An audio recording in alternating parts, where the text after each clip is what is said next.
កាន់តែក្តៅកគុកហើយបន្ទាប់ពីអ៊ីស្រាអែលបើកការវាយប្រហារ8ទីតាំងនៅក្នុងទឹកដីនៃប្រទេសអ៊ីរ៉ង់នៅពេលមុននេះប្រជាជាតិអ៊ីរ៉ង់ទាំងមូលបានប្រកាសហើយ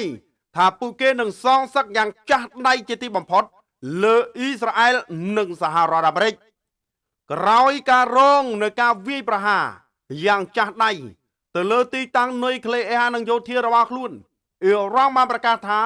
នឹងធ្វើការឆ្លើយតបយ៉ាងចាស់ដៃជាទីបំផុតលើទឹកដីនៃប្រទេសអ៊ីស្រាអែលក៏ដូចជាសហរដ្ឋអាមេរិកដែលជាសម្ព័ន្ធមិត្តយ៉ាងជិតស្និទ្ធរបស់អ៊ីស្រាអែលនោះនេះបើយោងតាមការចុះផ្សាយរបស់បណ្ដាញសារព័ត៌មានអេរ៉ង់វ៉ៃនៅថ្ងៃសុក្រទី13ខែមិថុនាឆ្នាំ2025លោកអាប៊ូហ្វាសបាទស៊ីកាឈីអ្នកនាំពាក្យរបស់កងកម្លាំងអ៊ីរ៉ង់បាននិយាយនៅពេលមុននេះថាអ៊ីស្រាអែលនិងសហរដ្ឋអាមេរិកនឹងរងការវាយប្រហារយ៉ាងខ្លាំងក្លាជាទីបំផុតលោកបានបន្ថែមទៀតថាប្រជាជនអ៊ីរ៉ង់មិនគួរបារម្ភនោះទេសត្រូវអ៊ីស្រាអែលដែលមានការជួយជ្រោមជ្រែងពីសហរដ្ឋអាមេរិកបានចាត់សកម្មភាពហើយវាយប្រហារលើតំបន់លំនៅឋានអ៊ីស្រាអែលនឹងត្រូវទទួលរងការសងសឹកយ៉ាងចាស់ដៃនិងត្រូវតែរំពឹងថានឹងរងសកម្មភាពធ្ងន់ធ្ងរពីកងកម្លាំងប្រដាប់អាវុធប្រជាជាតិអ៊ីរ៉ង់ហើយការឆ្លើយតបនេះច្បាស់ណាស់នឹងកើតមានជាក់ជាមិនខានអ៊ីស្រាអែលបានបើកប្រតិបត្តិការ Rising Lion វាយប្រហារ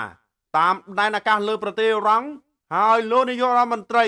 Benjamin Netanyahu អះអាងថាចំណាត់ការនេះនឹងបន្តធ្វើក្នុងរយៈពេលជាច្រើនថ្ងៃទៅមុខទៀតដរាបណា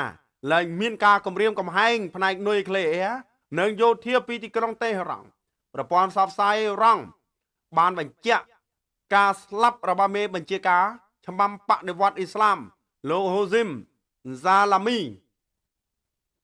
និងមេតបកម្ពុជាជាច្រើនអ្នកផ្សេងទៀតលោកនេតានយ៉ាហ៊ូបានប្រមានទៀតថាអ៊ីរ៉ង់មានទប់សារធាតុអ៊ុយរ៉ាញ៉ុមកម្រិតខ្ពស់គ្រប់គ្រាន់សម្រាប់អាវុធនុយក្លេអ៊ែរជាច្រើនហើយកំពុងជំរុញ